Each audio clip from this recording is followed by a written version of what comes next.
समस्त को ख्रीष्ट प्रेमर नमस्कार। मोर प्रिय भाई और भौणी माने बापा माँ आसत आम प्रभुंकर वाक्य शुणा। प्रभुंकर पवित्र वाक्य बहुमूल्य अटे। आ जो मैंने प्रभु वाक्य मनोयोगी होती वास्तविक प्रभु से आशीर्वाद करेंगे। आज गोटे बढ़िया विषय आम शिखा माने जोटा कि त्रित्व बा त्रिनिटी पिता पुत्र पवित्र आत्मा विषय एसबू विषय अनेक समय प्रचारक भाई माने प्रचार करती एवं किछि द्वंद्व भी सृष्टि हुए किए केमती प्रचार करती किंतु प्रकृत में प्रभुंकर वाक्य सत्य। प्रभु जीशु कहले तुम्हें सत्य को जानिबा और सही सत्य तुम मानक मुक्त करिवो। आ वाक्य को बुझियापाई हेले प्रकृत में पवित्र आत्मांकर साहाय्य आवश्यक रही। तेणु प्रभु मते जहाँ बुझेइचंती मो सही किछि विषय आपण मानक सम्मुख रे रक्षापाई जाउची। मोर प्रिय भाई भणी माने आउ ए वाक्य देखंतु बहुत सुंदर वाक्य आमे पढ़िबा जे द्वितीय विवरण 6 पर्वर 4 पदरे लिखा है। पढ़ीदेवा।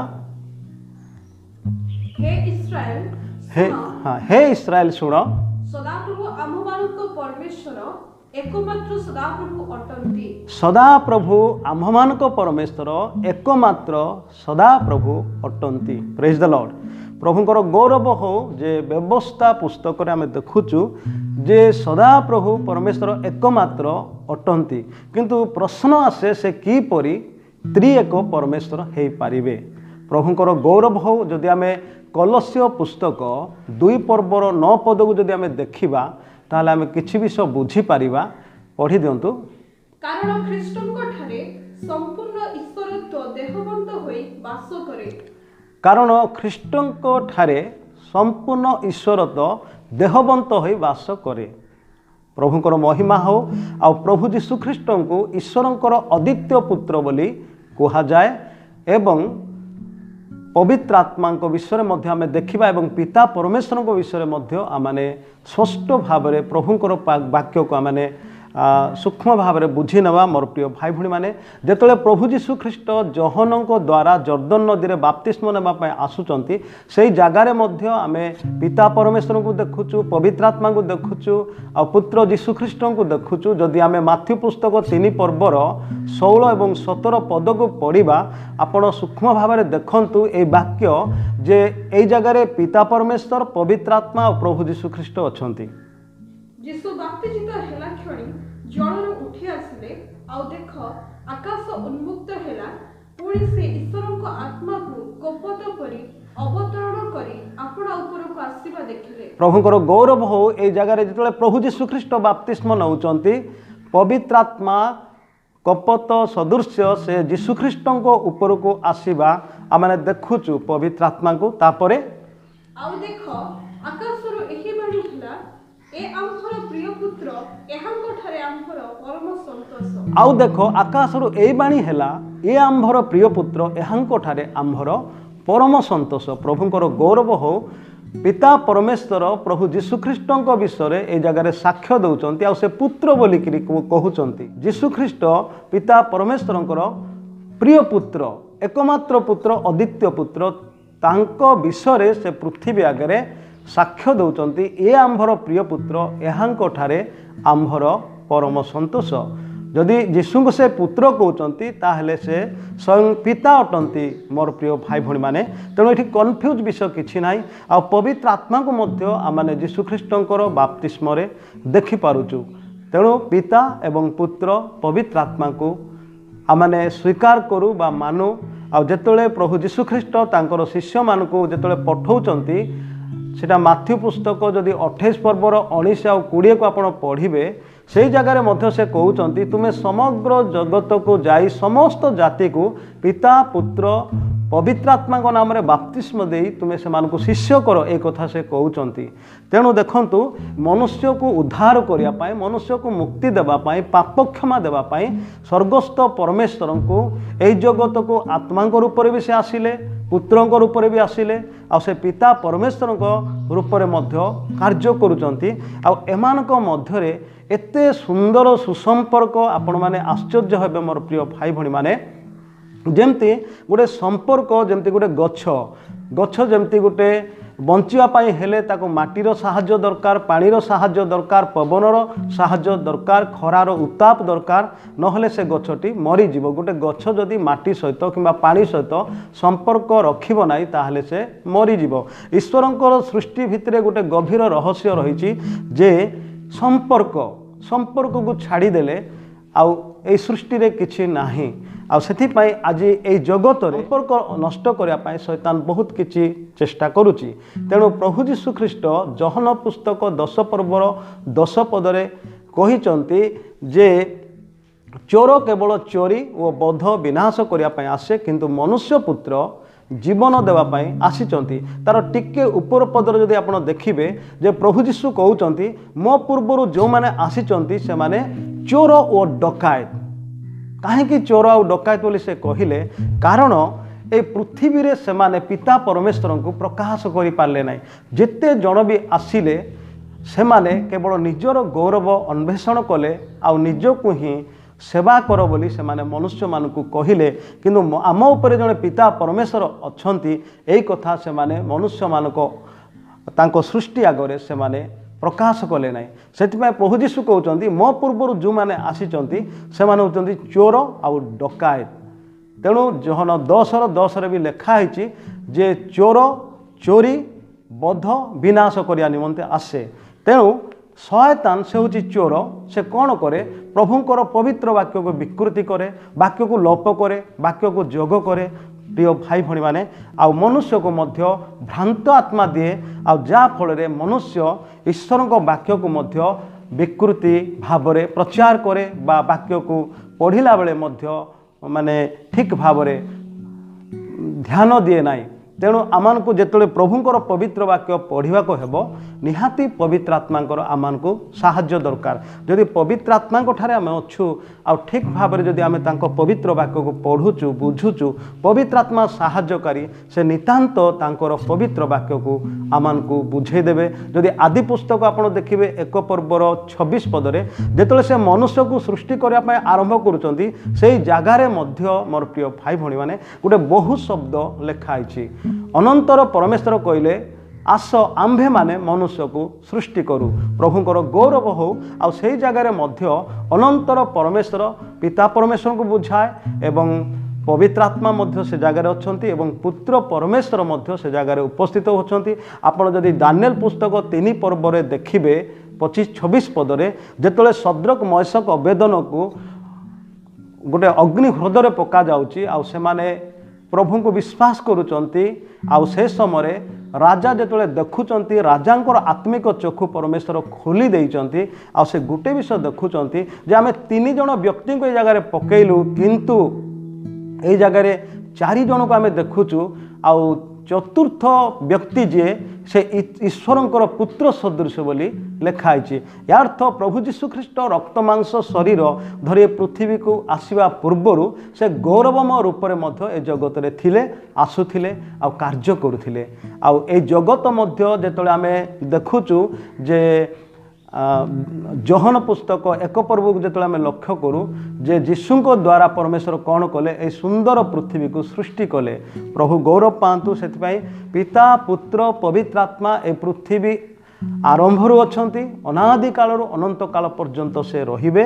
ଆଉ ସେ ମନୁଷ୍ୟକୁ ଉଦ୍ଧାର କରିବା ପାଇଁ, ମନୁଷ୍ୟକୁ ମୁକ୍ତି ଦେବା ପାଇଁ ଆଉ ମନୁଷ୍ୟକୁ ପରିତ୍ରାଣ ପାପ କ୍ଷମା ଅନନ୍ତ ଜୀବନ ଦେବା ପାଇଁ ସେ ପିତା ରୂପରେ ପୁତ୍ର ରୂପରେ ପବିତ୍ର ଆତ୍ମାଙ୍କ ରୂପରେ ଏହି ଜଗତକୁ ଆସିଛନ୍ତି। ଗୋଟେ ବହୁ ସୁନ୍ଦର ବିଷୟ ମୁଁ ଆପଣମାନଙ୍କୁ କହିବି।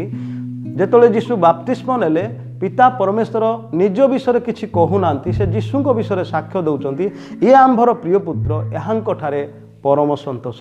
ଆଉ ଗୋଟେ ଜାଗାରେ ମଧ୍ୟ ଯେତେବେଳେ ପିତର ଯୋହନ ଯାକବକୁ ନେଇକରି ପ୍ରଭୁ ଗୋଟେ ପ୍ରାନ୍ତରକୁ ଗଲେ ଆଉ ସେଇ ଜାଗାରେ ହଠାତ୍ ସେମାନେ ଦେଖୁଛନ୍ତି ଯେ ପ୍ରଭୁ ଯୀଶୁ ଖ୍ରୀଷ୍ଟ ଶିଷ୍ୟମାନଙ୍କୁ ଛାଡ଼ିକି ଟିକେ ଉପରକୁ ଗଲେ ହଠାତ୍ ସେମାନେ ଗୋଟେ ଦର୍ଶନ ଦେଖୁଛନ୍ତି ଯେ ଯୀଶୁ ଖ୍ରୀଷ୍ଟଙ୍କର ଶରୀର ପରିବର୍ତ୍ତନ ହୋଇଯାଉଛି, ସେ ଗୌରବମୟ ରୂପ ଧାରଣ କରୁଛନ୍ତି।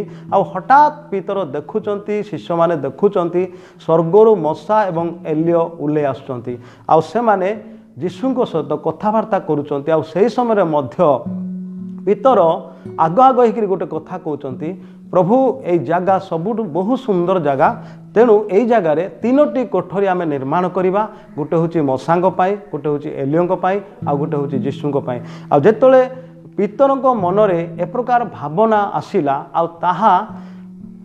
तापरे से देखुंत जे से दर्शनटा लिभि जाइए आ से देखि पारुना तापरे स्वर्गर आउ थे ये बाणी होची ए आंभर प्रिय पुत्र एहांकर कथा शुण तेणु प्रभु जीशुख्रीष्टर कथा जदि आम शुणुचु मोर प्रिय भाई भणी मैंने ताहेले आमे सत्य को जानी पारुचु आ पिता परमेश्वर को जीशुख्रीष्ट ही ए जगत रे प्रकाश कले तांको पूर्वर जेते लोक आसीथिले से माने पिता परमेश्वर को ए जगत रे प्रकाश करि नथिले तेणु जीशुख्रीष्ट पिता परमेश्वर को प्रकाश कले आ से पितांक विषय ए जगत रे प्रचार कले निजको शून्य कले पितांक से प्रकाश कले पितांकर प्रेम को प्रकाश कले आ पिता ए जगत को कि प्रकार प्रेम करिकिरी तांको अद्वितीय पुत्र को दान करिसंती से जीवन देवे ए सब विषय मध्य से प्रकाश कले पिता परमेश्वर विषय आ जेतले आपण देखिबे प्रभु जीशुंकर जेतले सेवा कार्य सरी सरी आसुची आ तापरे तांको क्रूसरे जीवन देबाको पड़िबो समग्र जगतर पाप निमंते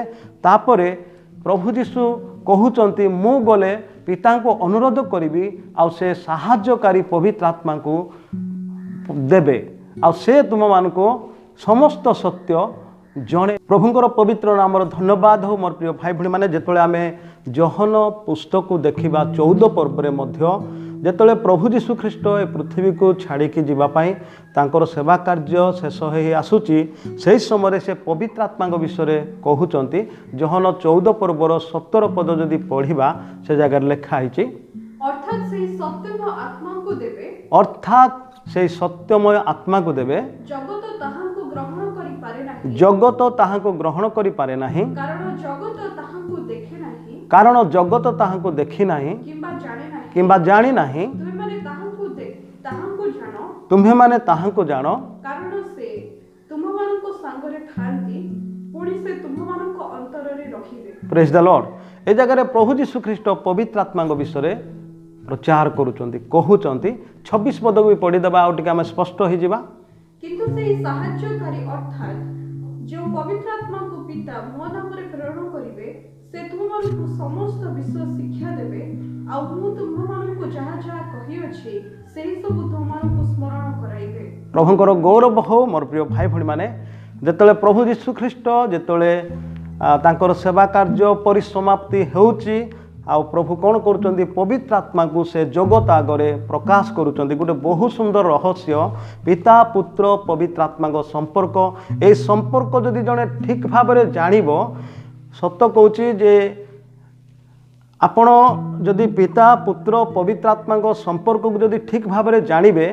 बहुत विषय शिखि पारिबे आ से अनुसार जदि आमे जीवन यापन करिबा ताहेले प्रभु बहुत आगु को आमान को नहीं पारे हितोपदेश 27 पर्वर 2 पदर लिखाई अनेक समय आम निजे निजर माने प्रशंसा करूँ बा निजर कथा आम अन्य आगे कही था किंतु पिता परमेश्वर सेमती करना कि पुत्र परमेश्वर सेमती करना कि पवित्र आत्मा सेमती करना पिता परमेश्वर जीशु विषय प्रचार कले प्रभु जीशु पिता परमेश्वर विषय प्रचार कले आ पवित्र आत्मा जिते आसिले से लोक मान को साहाय्य कले पवित्र जीशुंक निकट को नेबापाई से माने जमती पुनर्जन्म पाइबे पाप क्षमा पाइबे आउ एबे से साहाय्यकारी पवित्र आत्मा एथिपाई पृथ्वी रे अछंती मोर प्रिय भाई भणी माने दिने ए मंडली को से मध्य आकाश को नेइकरी जीवे तेणु पवित्र आत्मा जीशुंक विषय अधिक स्पष्ट करुचंती लोक मान को तांको विषय मने पकई दउचंती तेणु पवित्र आत्मा सहित आमान को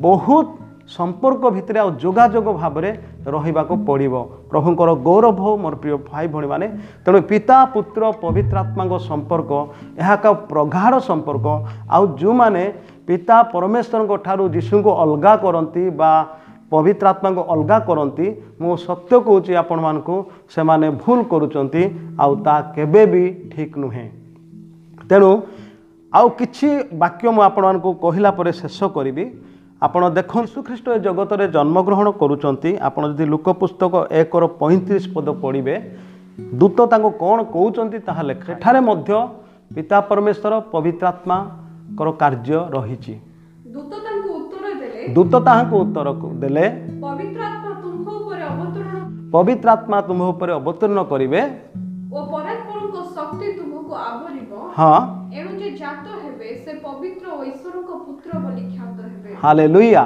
ଯୀଶୁ ଖ୍ରୀଷ୍ଟଙ୍କ ଜନ୍ମ ସମୟରେ ମଧ୍ୟ ପବିତ୍ର ଆତ୍ମା ଥିଲେ ଆଉ ପବିତ୍ର ଆତ୍ମାଙ୍କ ଦ୍ୱାରା ମରିୟମ ଗର୍ଭବତୀ ହେଲେ ଆଉ ତାହା ପିତା ପରମେଶ୍ୱର ବା ପରାପ୍ତର ଈଶ୍ୱରଙ୍କର ସ୍ୱର୍ଗୀୟ ଯୋଜନା ଥିଲା ଭାଇ ଭଉଣୀମାନେ। ତେଣୁ ତାଙ୍କର ଏ ପୃଥିବୀକୁ ଆସିବା ବା ତାଙ୍କର ଜନ୍ମ ହେବା ଭିତରେ ମଧ୍ୟ ପ୍ରଭୁ ଯୀଶୁ ଖ୍ରୀଷ୍ଟଙ୍କର ଜନ୍ମ ମଧ୍ୟରେ ମଧ୍ୟ ପବିତ୍ର ଆତ୍ମାଙ୍କ କାର୍ଯ୍ୟ ଥିଲା, ପିତା ପରମେଶ୍ୱରଙ୍କର କାର୍ଯ୍ୟ ଥିଲା। ଆଉ ଗୋଟେ ପଦ ଯଦି ଆପଣ ପଢ଼ିବେ ସେଇଟା ହେଉଛି ସେ ଲୋକ ପୁସ୍ତକ 2:11 ପଢ଼ନ୍ତୁ। କାରଣ ଆଜି ଦାଉଦଙ୍କ ନଗରରେ ତୁମ୍ଭମାନଙ୍କ ନିମନ୍ତେ ତ୍ରାଣକର୍ତ୍ତା ଜନ୍ମଗ୍ରହଣ କରିଅଛନ୍ତି। ସେ ଖ୍ରୀଷ୍ଟ ପ୍ରଭୁ। ତ୍ରାଣକର୍ତ୍ତା ଜନ୍ମଗ୍ରହଣ କରିଅଛନ୍ତି, ସେ ହେଉଛନ୍ତି ଖ୍ରୀଷ୍ଟ ପ୍ରଭୁ। ପ୍ରଭୁ ଯୀଶୁ ଖ୍ରୀଷ୍ଟ ହେଉଛନ୍ତି ପ୍ରଭୁ। ଆମେ ତାଙ୍କୁ ମାନିବା ଆବଶ୍ୟକ ରହିଛି। ପ୍ରଭୁଙ୍କର ମହିମା ହେଉ। ଆଉ ପ୍ରଭୁ ଯୀଶୁ ଖ୍ରୀଷ୍ଟ ବହୁ ସମୟରେ ଆପଣ ଯଦି ବାଇବେଲକୁ ଯତ୍ନ ଭାବରେ ପଢ଼ିବେ ସେ ଅନେକ ସମୟରେ ସେ ପିତା ପରମେଶ୍ୱରଙ୍କୁ ଏ ଜଗତ ଆଗରେ ତାଙ୍କର ପ୍ରେମକୁ ତାଙ୍କର ସୃଷ୍ଟିକୁ ସେ ପ୍ରକାଶ କରୁଛନ୍ତି। ପ୍ରଭୁଙ୍କର ଗୌରବ ହେଉ। ଆଉ ପିତା ପରମେଶ୍ୱର ମଧ୍ୟ ଯିଶାୟ ପୁସ୍ତକରେ ଯୀଶୁଖ୍ରୀଷ୍ଟଙ୍କର ଜନ୍ମ ବିଷୟରେ ପ୍ରକାଶ କରିଛନ୍ତି। ଆଉ ଆପଣ ଯଦି ଯିଶାୟ ପୁସ୍ତକ 53 ପର୍ବ ପଢ଼ିବେ ଆଉ ଯିଶାୟ ଭବିଷ୍ୟତ ବକ୍ତା ସେ କିପରି ଦର୍ଶନ ଦେଖୁଛନ୍ତି ଯେ ପ୍ରଭୁ ଯୀଶୁଖ୍ରୀଷ୍ଟ ଏ ଜଗତକୁ ଆସିକି କ୍ଷତ ବିକ୍ଷତ ହେବେ ଆଉ ସାରା ଜଗତର ପାପ ପାଇଁ ସେ ଚୂର୍ଣ୍ଣ ହେବେ, ସେ ବଳି ହୋଇଯିବେ। ଆପଣ ଯଦି 10 ପଦକୁ ଦେଖିବେ ତାହେଲେ ଯୀଶୁଖ୍ରୀଷ୍ଟଙ୍କୁ କ୍ରୁଶବିଦ୍ଧ କରିବାର ମଧ୍ୟ ପିତା ପରମେଶ୍ୱରଙ୍କର ସ୍ୱର୍ଗୀୟ ଯୋଜନା ଥିଲା। ଆମେ କେମିତି ପିତାଙ୍କର ପବିତ୍ର ନାମକୁ ଲୋପ କରିପାରିବା ପ୍ରିୟ ଭାଇ ଭଉଣୀମାନେ?